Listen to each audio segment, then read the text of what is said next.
বিভিন্ন কাৰণত এজন পুৰুষ বা মহিলা এনেকুৱা অকামিলা হৈ যাব পাৰে, বিকলাংগ হৈ যাব পাৰে, বেমাৰী হৈ যাব পাৰে, এনেকুৱা বেমাৰী হ'ব যে বেলেগৰ সংস্পৰ্শত আহিব নোৱাৰা বেমাৰী হ'ব পাৰে। কিন্তু এই আইনত সেইটো ব্যৱস্থা নাই যে তেওঁ ছেকেণ্ড বিয়া কৰক। কিন্তু ইছলামত এই বিধানটো আছিল প্ৰথমজনী ঘৈণীয়েকৰ এনেকুৱা অৱস্থাত অনুমতি সাপেক্ষে ছেকেণ্ড বিবাহ কৰিব পাৰে। গতিকে এনেকুৱা ক্ষেত্ৰত মই ভাবোঁ যে ফিউচাৰ জটিলতা আহিব আৰু এই চৰকাৰী বা যিকোনো চৰকাৰী ইয়াৰ সংশোধন অনাৰ কাৰণে বাধ্য হ'ব। বহু বিবাহ প্ৰতিৰোধ আইনত ৰূপান্তৰ হ'লে ভাল হ'ব নে বেয়া হ'ব?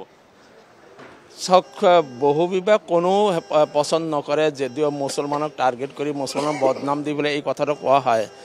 এইটো মুছলমান মেৰেজক নিয়ন্ত্ৰণ কৰাৰ কাৰণে মুছলিম শৰিয়াত আইন এটা আছে 1937 দ্বাৰা, যিটো পাৰ্লিয়ামেণ্টত গৃহীত আইন। গতিকে আৰু ইছলামত বা কোৰাণত এটা অপশ্যন আছে, বাট কোৰাণ ডু নট এনকাৰেজ পলিগামী, যে নিৰ্দিষ্ট চৰ্ত সাপেক্ষে মানুহে ছেকেণ্ড বিবাহ কৰিব পাৰে।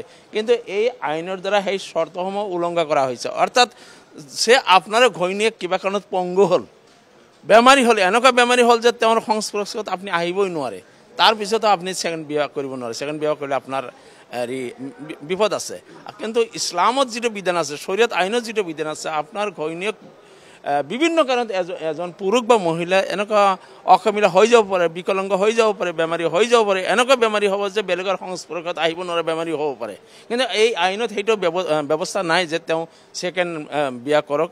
কিন্তু ইছলামত এই বিধানটো আছিল প্ৰথমজনী ঘৈণীয়েকৰ এনেকুৱা অৱস্থাত অনুমতি সাপেক্ষে ছেকেণ্ড বিবাহ কৰিব পাৰে। গতিকে এনেকুৱা ক্ষেত্ৰত মই ভাবোঁ যে ফিউচাৰ জটিলতা আহিব আৰু এই চৰকাৰী বা যিকোনো চৰকাৰী ইয়াৰ সংশোধন অনাৰ কাৰণে বাধ্য হ'ব। মুখ্যমন্ত্ৰী আৰু এটা কথা কৈছে যে এইবাৰ যদি তেওঁ 26ত যদি ঘূৰি আহে তেনেহ'লে UCC আনিব। ভাৰতবৰ্ষত অসমত কেতিয়াও সম্ভৱ নহয়। তেখেতে এইটো সম্পূৰ্ণ ৰাজনৈতিকভাৱে কৈছে, মানুহৰ মন জয় কৰাৰ কাৰণে, এটা নিৰ্দিষ্ট জনগোষ্ঠীক পলাৰাইজ কৰাৰ কাৰণে তেখেতে এইবিলাক কৈ আছে। কাৰণ বহু ধৰ্ম, বহু ভাষা, বহু কৃষ্টি সংস্কৃতি সংমিশ্ৰণ ভাৰতবৰ্ষ বা তথা অসম।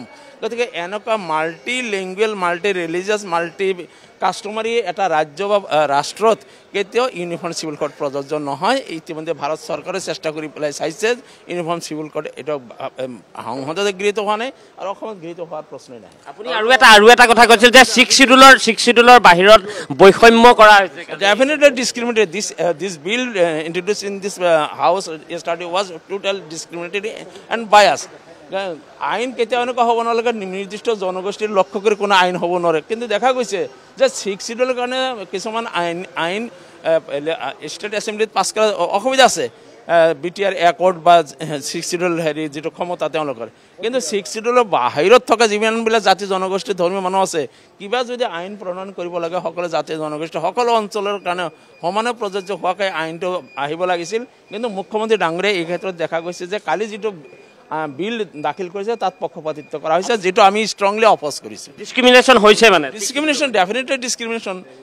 বিল নিজে কৈ আছে, বিলত গোটেই ব্যৱস্থাখিনি ডিছক্ৰিমিনেশ্যন, পক্ষপাতিত্বটো আমি লক্ষ্য কৰিছোঁ আৰু আমি আমাৰ বক্তব্যখিনি হাউচত দাঙি ধৰিছোঁ।